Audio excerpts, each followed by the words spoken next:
అందరికీ నమస్తే అండి. రామోజీరావు గారి సంస్మరణ సభ చూసిన తర్వాత సాక్షి యాంకర్లు ఎవరికి బుర్ర పని చేయట్లేదు. మొత్తం అందరికీ బుర్రలు పోయినాయి. మహేశ్వర్ గారికి కావచ్చు, లేదంటే కొమ్మినేని శ్రీనివాస్కి కావచ్చు, లేదంటే ఆడెవడో ఉన్నాడు కారుమూరి వెంకటరెడ్డి ఎవడో అధికార ప్రతినిధి వాడికి కావచ్చు. వీళ్ళు నేను ఒక డిబేట్ పెట్టేసుకున్నారు సాక్షిలో. ఆ డిబేట్ పెట్టుకున్న డిబేట్లో ఏం మాట్లాడతారంటే ప్రజాధనంతో ఎలా సభ నిర్వహిస్తారో రాష్ట్ర ప్రభుత్వం అధికారికంగా ఎలా చేసింది అని ఆ లీడు మాట. ఒకసారి కొమ్మినేని శ్రీనివాసు అలాగే ఈ వెంకటరెడ్డి ఎవడైతే ఉన్నాడో వాడు ఏం మాట్లాడుతున్నా ఒకసారి వినిపిస్తాను చూడండి. చర్చ అవుతుందని నేను భావిస్తున్నాను. ఒకటి, నిజానికి నేను కూడా ఖచ్చితంగా రాష్ట్ర ప్రభుత్వం తరఫున కోట్లు ఖర్చు పెట్టి అడ్వర్టైజ్మెంట్ ఇచ్చి ఒక ప్రైవేట్ వ్యక్తి సంస్మరణ సభ జరపడం కరెక్ట్. సరే, ఈ పాయింట్ గుర్తుపెట్టుకోలాగా. మళ్ళీ వెంకటరెడ్డి కూడా మాట్లాడాడు కదా, ఆడు కూడా వినిపించేస్తా. అన్నటువంటిది ప్రభుత్వ ధనంతో, అంటే ప్రజలు కట్టినటువంటి పన్నులని ఈ విధంగా వాళ్ళ పత్రికల్లో యాడ్ల రూపంలో దుర్వినియోగం చేయటం ఒక పాయింట్. రెండో పాయింట్ వచ్చిన ప్రజాధనం, మీరు గట్టిగా చెప్పాలి, ప్రజల ధనం, ప్రజలు కట్టినటువంటి పన్నుల రూపంలో పక్కన ఈశ్వర్ గారు అందించేస్తున్నాడు అనమాట. ప్రజాధనం గట్టిగా చెప్పండి, ప్రజాధనం గట్టిగా చెప్పండి అని చెప్పేసాను. అదే ప్రజాధనం, అదే ప్రభుత్వ సొమ్ము మన సాక్షి పత్రిక కోసం ప్రతి ఒక్క వాలంటీర్కి, అంటే ఒక్కొక్క వాలంటీర్కి 200 రూపాయలు చొప్పున ప్రభుత్వం కేటాయించిందా? అంటే మీ ప్రభుత్వం జగన్మోహన్ రెడ్డి అధికారంలో ఉన్నప్పుడు కేటాయించాడు, గుర్తుందా? జీవో కూడా ఇచ్చేసాడు, అధికారికంగా జీవో ఇచ్చేసాడు. ప్రతి ఒక్క వాలంటీర్ ఖచ్చితంగా సాక్షి పేపర్ కొనాలి, దానికి సపరేట్గా మేము 200 రూపాయలు ఇస్తాము అని జీవో ఇచ్చి ప్రజాధనం తక్కువ లెక్కైతే నెలకి 8 కోట్ల నుంచి 9 కోట్ల రూపాయలు ఖర్చు పెట్టేవాడు. ప్రజాధనమే. సాక్షి ఏం ప్రభుత్వానికి సంబంధించింది ఏం కాదు కదా, అవునా? మరి భారతిరెడ్డి గారు చేసిన సేవ ఏంటి రాష్ట్ర ప్రజలకి? ఎందుకు ఖర్చు పెట్టారు?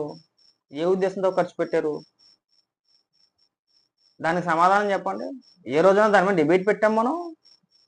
మన రీసెంట్గా కూడా ప్రభుత్వం ఉత్తర్వులు ఇచ్చింది కదా, ఆ జీవోని రద్దు చేశారు కదా. రద్దు చేసినప్పుడైనా సరే ఒక డిబేట్ పెట్టారా మీరు? అసలు దాని గురించి మాట్లాడారా? అంటే మీరు తినేయచ్చు. ఆ కొమ్మినేని శ్రీనివాస్ కూడా పెద్ద పెద్ద మాటలు మాట్లాడుతున్నాడు. నిన్న మొన్నటి దాకా ప్రభుత్వం నుంచి జీతం తీసుకున్న వ్యక్తే. నిన్న మొన్నటి దాకా కూడా ఈ ఎన్నికలు ఇంకొక 2-3 నెలలు ఉన్నాయనుకోవాల్సి రాజీనామా చేసేటప్పుడు. మరి ఎవరికైనా మీరు పాఠాలు చెప్పేది? ఎవరిని పిచ్చోళ్ళు చేద్దాం అనుకుంటున్నారు? ప్రభుత్వ సొమ్ము తినేసి ఎలా తినాలో మీకు తెలుసు బాగా. ఈశ్వర్ గారు మాట్లాడుతూ అంటాడు, ప్రభుత్వం అప్పు చేసింది నిన్న 2,000 కోట్ల రూపాయలు, లోటు లేదు, సభలు జరిపించేసుకోవచ్చు అంటారు. 5 ఏళ్ల కాలం పాటు ఫస్ట్ టైం చూస్తున్నాను సాక్షిలో వార్త వినడం మీ నోటంట. ఈ 5 ఏళ్లలో జగన్మోహన్ రెడ్డి అధికారంలో ఉన్నంతసేపు కూడా రాష్ట్ర ప్రభుత్వం చేసిన అప్పుని ఏ రోజు కూడా ప్రశ్నించలా. చిన్న స్క్రోలింగ్ కూడా వేయలే సాక్షిలో, చిన్న స్క్రోలింగ్ వేయలే. ఇవాళ మన రామోజీరావు గారిని పడి ఆడవాలి. ఆయన ఏం చేశాడు రాష్ట్రానికి, ఆయన ఎందుకు చేయాలంటే ఆయన ఏం చేశాడని అందరికీ తెలుసు, మీకు తెలియాల్సిన అవసరం లేదు. సాక్షికి నెల నెల ఒక 8 కోట్ల రూపాయలు 9 కోట్ల రూపాయలు ఖర్చు పెట్టాడు. ప్రజాధనమే, ప్రజల సొమ్ముని ఇచ్చేసాడు అప్పనంగా. మరి మీ జీతాల కోసమో తెలియదు, మరి లేకపోతే భారతిరెడ్డి గారి కోసమో తెలియదు. ఒకవేళ మీ జీతాల గురించి అయితే మీరు రాష్ట్రానికి పీకి పొడిచింది ఏంటో చెప్పనుకోని, అంటే ఇంచుమించు మీ జీతాలు కూడా ప్రజాధనంతో ఇచ్చేసాడు. మరి మీరేం పీకి పొడిచారు ఇప్పుడు? కాబట్టి ఇలాంటి పకోడీ విశ్లేషణ చేయి మాకండి. తవ్వుకుంటా పోతే మన వెనకాతలు అంతా మచ్చే. జగన్మోహన్ రెడ్డి ప్రజాధనాన్ని భారీగా దోచేయలేదు, అతి భారీగా దోచేశాడు. భారీగా కాదు, అతి భారీగా దోచేశాడు అనమాట. అధికారంలో ఉన్నంతసేపు దోచేయడమే. పైగా మీలాంటి వాళ్ళు అందరూ వచ్చి ఇక్కడ వాళ్ళ పాఠాలు చెప్పాలా, అది నేను వినాలా? సిగ్గుపడండి కొంచెం అయినా కానీ.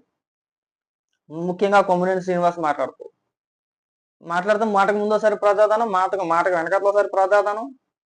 ఆ ప్రజాధనాన్ని మీరు ఎలా ఖర్చు పెడతారండి? ఈశ్వర్ గారు మాట్లాడుతుంటాడు, కాంస్య విగ్రహం పెడతారంట. ఏ విధంగా పెడతారు, ఎందుకు పెడతారు? అసలు చంద్రబాబు నాయుడు గారికి రిక్వెస్ట్ చేస్తున్నాం. ఆ పెట్టే విగ్రహం ఏదో అమరావతిలో కూడా పెట్టి, అమరావతితో పాటు జగన్మోహన్ రెడ్డి ఇంటి ముందు కూడా ఒకటి పెట్టేయండి, దైత్యం వదిలిపోతాయి. జగన్మోహన్ రెడ్డి కూడా ఇంటి ముందు కూడా పెట్టాలని మా రిక్వెస్ట్ మాట.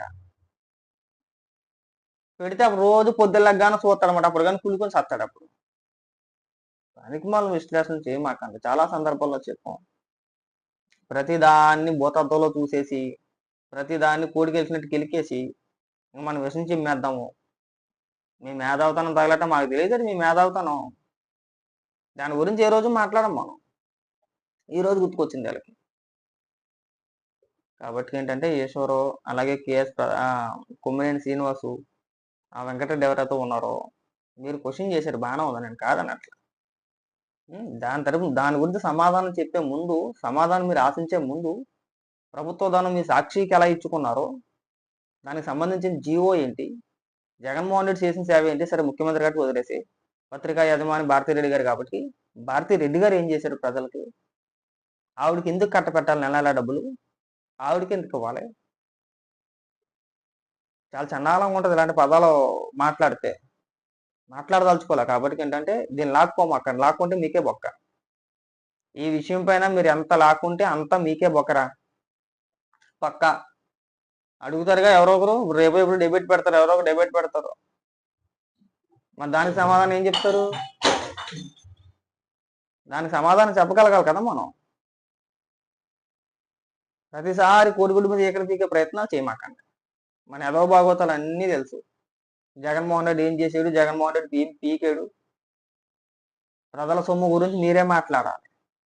ఎంత దారుణంగా దోచేశారో అందరికీ తెలిసిందే. ముఖ్యంగా సాక్షికి ప్రకటనల పేరుతో నెలకో సభ పెట్టేసుకోవాలి, అక్కడ కలిపి నెలకొక సభ పెట్టేసుకొని పెద్ద పెద్ద ప్రకటనలు ఇచ్చేసి సాక్షికి దోచిపెట్టారా లేదా? 4 రోజులు ఉపయోగపడితే అన్ని వివరాలు కూడా వచ్చేస్తాయి. అప్పుడు మీ అపర మేధావుతాను, అప్పుడు మేము చూస్తాం. ఇవాళ మాట్లాడినంత ఈజీగా ఏమి ఉండదు. కాబట్టి గుట్టలు దించుకోమాకండి. దించుకుంటే మీకే బొక్క. ప్రతి ఒక్కరికి ఇది ఒక అలవాటు అయిపోయింది. ఏంటంటే మాట్లాడితే ప్రజాధనం, 5 ఏళ్ల పాలన పాటు మనకు గుర్తుకు రాల. ప్రజాధనం అనే పదం మీకు గుర్తుకు రాలేదు 5 ఏళ్ల కాలం పాటు.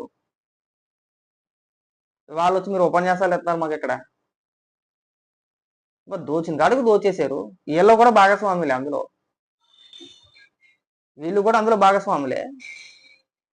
మళ్ళీ వాళ్ళు వచ్చి పాఠాలు చెప్పడం కొంచెం కూడా అనిపించట్లేదా? ప్రజలు చూస్తారు, నవ్వుతారు. మన దిక్కుమాలతన్న మనోడు తెలిసిందే. మనోడు చేసిన లుచ్చే పనులన్నీ కూడా ప్రజలకు తెలుసు. మళ్ళీ మనం ఇక్కడికి వచ్చి ఇలాంటి మాటలు మాట్లాడకూడదని చెప్పి కొంచెం కూడా సిగ్గు అనిపించట్లేదు మీకు అసలు? జనరల్గా మనిషిని అదొక ఆ మాత్రం సిగ్గు ఉండాలి కదా మనకి. ఉండాలి వద్దా? ముఖ్యంగా సమాధానం చెప్పాల్సింది మీరే. కొంచెం జగన్మోహన్ రెడ్డి చెప్పినా పర్వాలేదు. అంటే మీరు క్వశ్చన్ చేసే ముందు దీనికి సమాధానం చెప్పి క్వశ్చన్ చేస్తే బ్రహ్మాండంగా ఉండేది అంటున్నా. నేను కాదని అట్లా. మీరు క్వశ్చన్ చేయడం కరెక్టే అనుకుందాం, దీనికి సమాధానం చెప్తే ఇంకా బ్రహ్మాండంగా ఉండేది కదా.